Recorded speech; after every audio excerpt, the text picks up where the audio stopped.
Thank you so much for joining us as we pay tribute to Tata, to Father of the Nation, but inspirational icon to the entire world. Tata was the first one to extend a hand of reconciliation to those in the past who have caused pain and hardship to him and others. He believed in forgiveness and reconciliation of our differences. We need to walk in the truth and walk with a forgiving heart.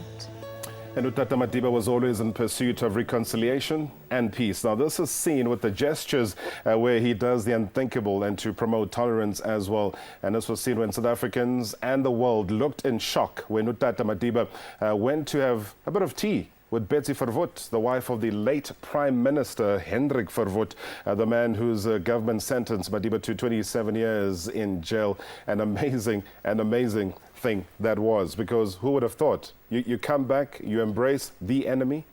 Superhuman, I think we can call that superhuman. How can one do that? And how can one understand the significance of doing such? We don't have all the answers, and this is why we're here today. Tata Madiba was a true patriot of love, forgiveness and peace. And if there's one thing worth noticing and noting is that it is important to stay true to one's belief. And as he would have said, learn to hate, then you can learn to love. Walk in truth.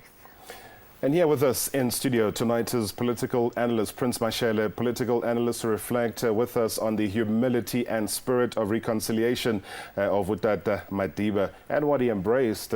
Prince, good to see you. Welcome to the show. Thank you, Robert, and thanks for inviting me. Oh, I mean, what a day. And just showing the visuals there of Tata going to Betsy Verwoerd, the architect of apartheid. He comes back, he embraces. How do you think that worked its way out? Well, I think Tata was, firstly, he was a forgiving man, truly. So he didn't fake what he was doing. Secondly, he understood the responsibility, leadership responsibility that he carried, because he knew that Verwoerd was a symbol of apartheid and he was hated by black people. So he wanted to send a message to his own people, black people, that look, this is the man who put me in prison. I am reconciling with him through this gesture. So if I can do it, you, my people, why can't you forgive? Because he understood that genuinely there was hatred of white people amongst black people. So he was sending a message to black people. But at the same time, he was sending a message to white South Africans that those of you who are afraid that hell is about to break loose, black people are going to kill white people, it's not going to happen. Look at what I am doing. So he was, in a sense, a true bridge builder. Oh. Mr. Mashele, and he didn't just end there with having, tea with Verwoerd's living wife. He did something I think a lot of South Africans would have feared to do, which is literally walk into Aranya and say, not only do I feel safe, but here I am extending love and giving you love. What did that symbolize for the nation, and what did that teach the nation?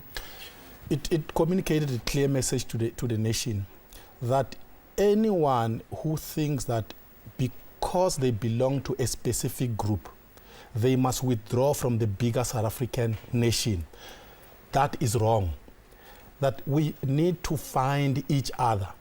If you have withdrawn, we are not going to celebrate and say we are going to leave you alone. We're happy without you. We are not going to do that. We still recognize you as a part of the bigger South African nation, which is why he took that bold step. He went right there.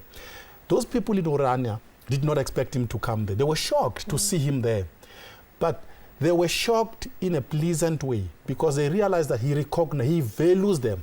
He does not say, you withdrew, we are happy without you. So he was communicating a message to South Africans, reach out to each other. That's what the message he was communicating.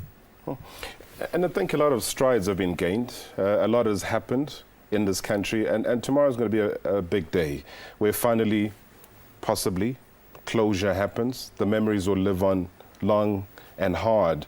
What do you think is the biggest challenge right now, Mr. Mashele, in terms of making sure that his ideals get to be realized tangibly and not just verbally? Look, Mandela represented a center that held South Africa together. So whether you were Afrikaner, you were Shangaan, you were Zulu Xhosa, you saw Mandela as someone who represents you. Right. Now the question is, after tomorrow, what is it that is going to be viewed by all South Africans as a center that represents them? That is a mammoth leadership challenge. So South Africans today are worried. They don't know what is going to happen to them in terms of leadership. So this is a responsibility for the leaders of our country today and the leaders of the future. They must conduct themselves in a manner that says to all of us, I represent you. That is the challenge that is facing our country. Mr. Mashela, it's a big reality check because it is. It's a moment where we are being called upon and we need to be present.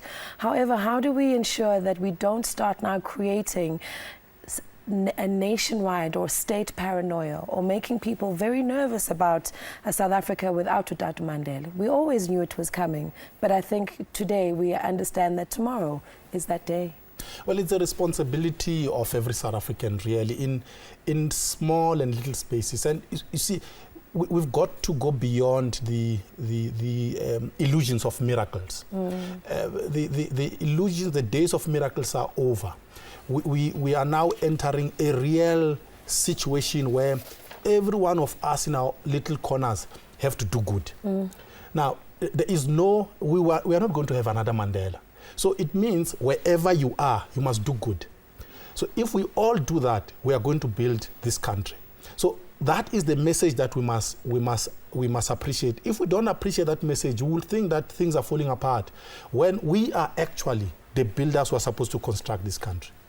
I think it's a great message of vision, a great message of hope, and a great message of trusting ourselves. I think we lose trust in ourselves once we put so much hope on one individual. The responsibility still lies on us. A visionary and an inspiration. That is who Utata Mandela was. He believed that everyone is equal, black and white. He was willing to die for this belief. In 1995, then-President Nelson Mandela made a landmark trip here.